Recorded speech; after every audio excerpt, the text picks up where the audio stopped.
Hi, and welcome to another episode of Hot Takes with me, the Silver Fox. We have a bit of breaking news. It's literally bright right now. This is dated at 16:06, and as I'm recording this, it's 16:11. So very, very hot off the press. Humza Yousaf is a man who supports the Gazans. He supports Hamas.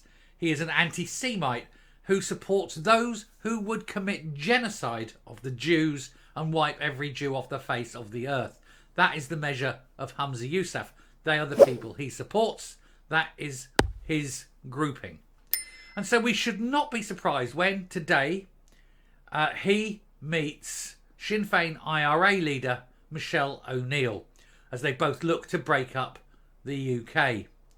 Is that the next move for the SNP then?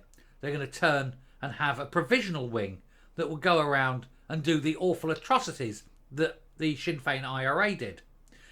After all, Hamas are very like the IRA. Where Hamas murder babies, so do the IRA. Sinn Fein IRA, of course, were responsible for the Omar bombing, which saw women and children blown up just to push a political cause. So we shouldn't be surprised that Humza Yousaf aligns himself with these people. We'll take a look at this story, but it does truly show the measure of the man, that this is who he is now choosing to align himself with. Here goes. So selfish Humza Yousaf meets Sinn Fein IRA Stormont leader at Butte House in a new alliance to break up the UK. He's possibly just getting tips on how to go around a campaign of tourism, as it were. Making sure he deals with the tourism issues that he's now, I think, starting to look forward to. It's right up his street as a culture, certainly. The First Minister welcomed Michelle O'Neill to his official residence in Edinburgh, sparking claims that he will gladly work with anyone who supports his aim of breaking up the United Kingdom. I think he's virtually getting to the point of treason now. He's now working with people that committed the worst kind of atrocities, and he is shaking hands with these people. But then when it comes to atrocities where innocent people get murdered or die, that's right up his street, isn't it? It's exactly the sort of thing you'd expect from a man who supports Hamas, and now he's supporting Sinn Fein IRA. Humza Yousaf held talks with Sinn Fein IRA's Stormont leader Michelle O'Neill at Butte House on Wednesday afternoon. Critics said the meeting will make many Scots feel deeply uncomfortable. It makes me feel deeply uncomfortable for many reasons, which I'm not going into, but they are personal reasons. Mrs O'Neill said it was her first in-person meeting with the SNP First Minister since he came into the post. She also visited the official residence Edinburgh last year to speak with his predecessor, Nicola Sturgeon, another one who's very much anti-people. But she's on that view simply because she's a sociopath and doesn't care about people getting murdered, blown up, or whatever to push political ideals. The Sinn Fein IRA Vice President said, "We've already got a strong relationship. We've always have had, and I want to see that continue in the time ahead." I don't believe that Sinn Fein IRA represents the people of Scotland. I do not think that most of the people in Scotland are pro Sinn Fein IRA. I don't believe that the leader of Scotland should be meeting with this woman, and certainly not smiling and putting out all the friendly banter when you consider the atrocities that group have committed. Is he saying that it's acceptable now to commit those atrocities? Is that his view? Well, obviously it is his personal view, but not him speaking as a person, him speaking as the leader of Scotland. Is that who he is? Because I don't believe he's speaking as a representative of the people of Scotland in this one. He said, "I think it was important to meet this week, given that later this week there will be a British-Irish Council meeting." Yes, but you're not British. You are always going that you're not British, and you're not even involved in this British-Irish Council. You know, this is at state level. You're not the state. Unfortunately, because of the political situation in the north of Ireland, the executive will not be there. Well, of course not. Of course not. Miss O'Neill, who is set to become the first nationalist First Minister of of Northern Ireland, said she believes the devolved government at Stormont may return within weeks. I wouldn't hold your breath necessarily. It follows talks between the UK government and the DUP over the post-Brexit trade deal, which was actually a terrible idea, and it's basically screwed everyone in the north, regardless of what side they're on. It screwed everyone, but simply because no one had the balls to just put up a what they should have said is, no, we're not doing it. There is no breakup of the United Kingdom. And if you want a border, then the Republic of Ireland must put up the border. We won't. Let the Republic put it up.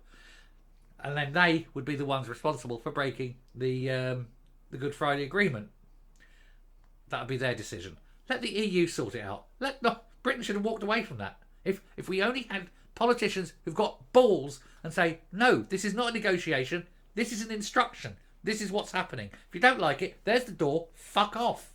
It's all it takes. These people can't deal with reality, and they would have to fuck off. And it's exactly those two words that need to be said to Sinn Fein IRA.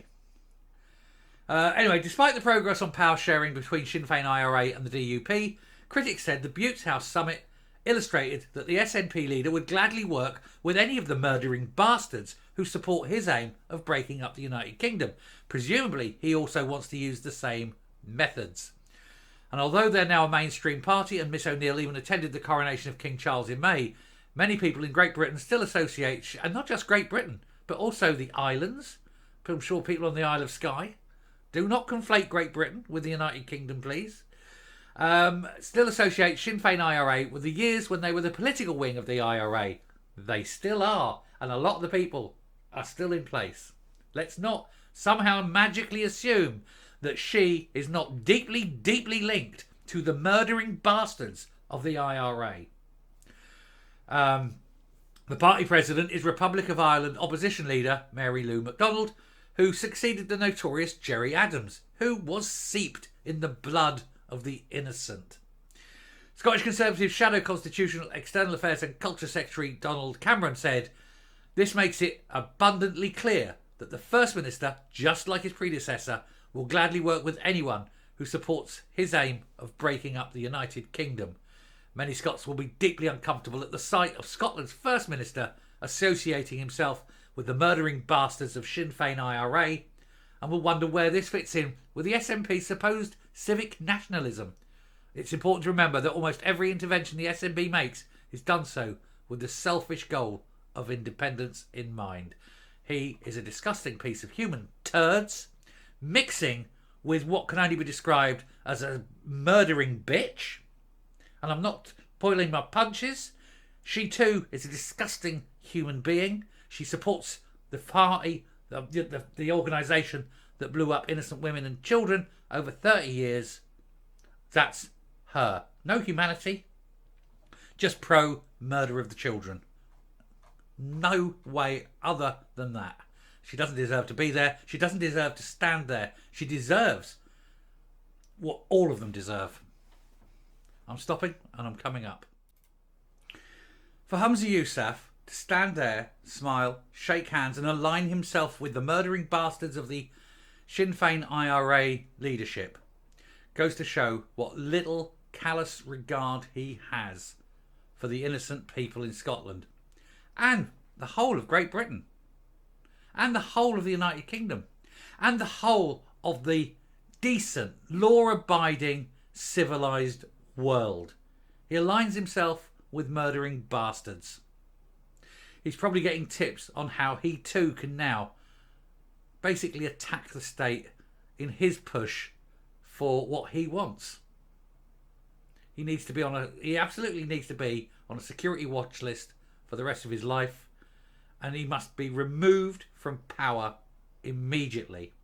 He does no longer represent the decent people of Scotland. He represents a factional wing that would do harm and that would kill innocents, because that is now who he is. Thank you very much for watching. I'm stopping.